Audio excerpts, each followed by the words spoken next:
Doc. I guess before we get into what happened throughout the game, obviously very early on, Bobby gets those 2 texts in front of the bench.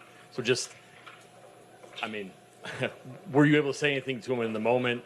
No, it was just too quick. It happened too quick. Obviously, we wanted them to be in the game, but I haven't seen the play. I don't even know what happened, to be honest.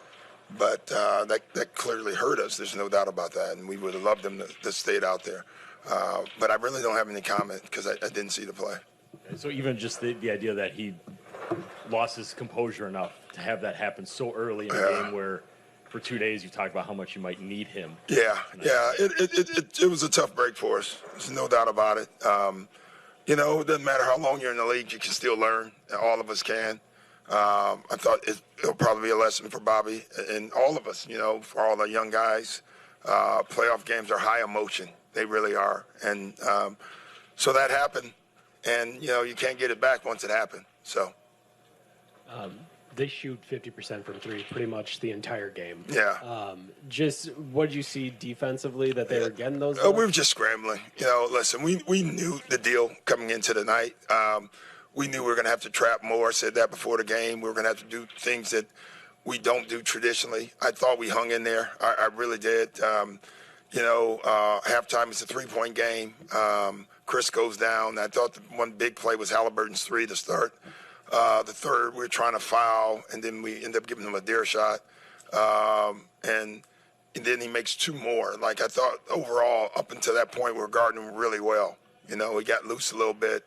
We had a lot of little breakdowns, but we were doing things, honestly, that we haven't done a lot.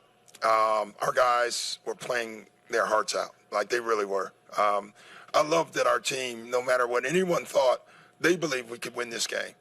And it shows a lot about this basketball team. And what I loved about it the most is after the game, they were disappointed that they didn't win the game. This is a great group to coach, I'm telling you. I know we have a lot of stuff going on, just clutter, injuries. But, man, I'm loving this team every second that I'm with them. And today is another example of that. I don't know if the plan was to have any Gallo minutes tonight. Yeah, it was. Just those kind of minutes where you had to go to him to create a little bit. Yeah. What'd you see? He was terrific. He was really good, made some great plays for us. He hadn't played a lot, so you could see he was getting gas. I think I wish I could have got Brooke some rest. Brooke doesn't miss free throws like that. That's fatigue. It's just amazing. Pat gets hurt. Pat Connaughton was injured again. It's just like it was the walking wounded over there. You're trying to find just able bodies. But I thought our young guys all played well and was very proud of all of them. That's actually my next question is the guys who did play. Khris, we know, went to the back after I think maybe on his ankle for a minute. How did the guys, Beverly, how'd they come out of this game? I don't know. I don't even want to know. I have not talked to our medical guys because I wanted to have some good news for about 5 minutes. Every time I talk to them, it's not good news right now. So I'm going to maybe if I don't talk to them, they'll be okay. So I'm going to avoid them for the rest of the night. But I don't know. I know Khris, I do know that he's going to be okay. He felt pretty good after the game again. Pat, we're going to have to get something checked. I think it's his ribs or something, so we're not sure. Yeah. And then the challenge now, 3-1, Yeah, just one game at a time, Here's the deal. We have 2 games left at home. They have 1 game left at home, right? That's how you can look at it. And so the first thing is we have to win the first game at home. And then we can talk about the rest after that.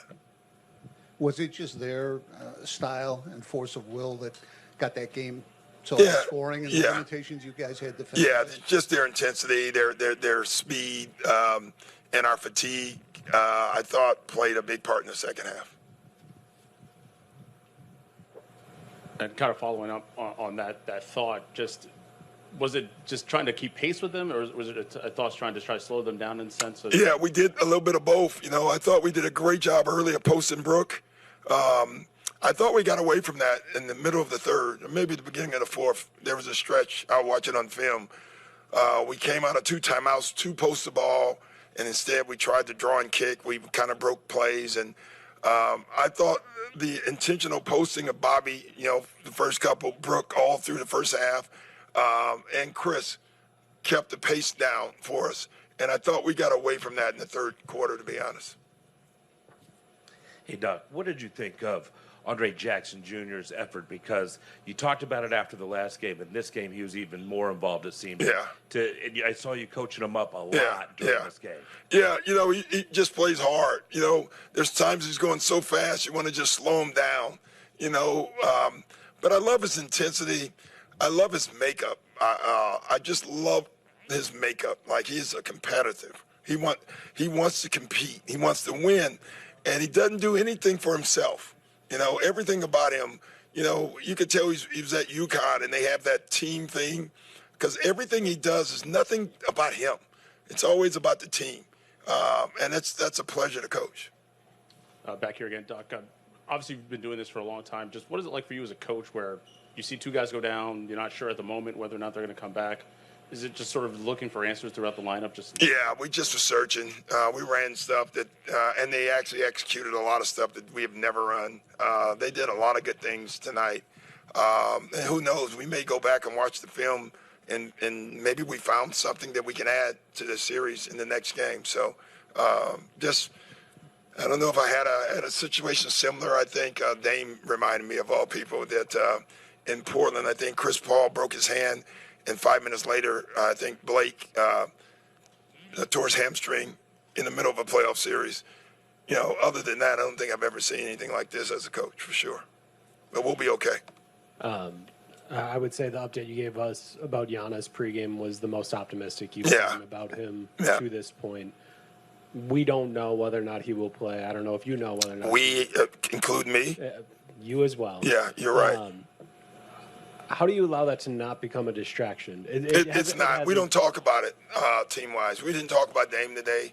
We didn't talk about Giannis today. We don't talk about injuries. That's never been something I've done. All we talk today is the guys and winning the game. Like, there's nothing we can do. We can give Giannis and Dame support and get them healthy, but we're not going to put them in harm's way. That's number one. We're just not going to do that. And we're going to play the guys that are ready to play. What have you learned about Khris in these last few games, and even on a night like tonight? It's just tougher. I knew he was tough, but his mental toughness, his ability to score at his pace is unbelievable. He's been fantastic. I mean, again, there's a lot of things I'm still learning about these guys, and Khris is definitely one of them, because I didn't have Khris most of the time I've been here. So it's really nice to see him. And he's healthy. Like, when Khris Middleton is healthy, he's a problem.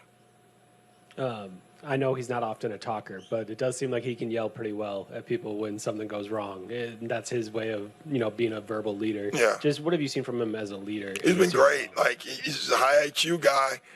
We have great communication. Even in timeouts, I often ask, left, right, where do you want it? He actually gives you an answer.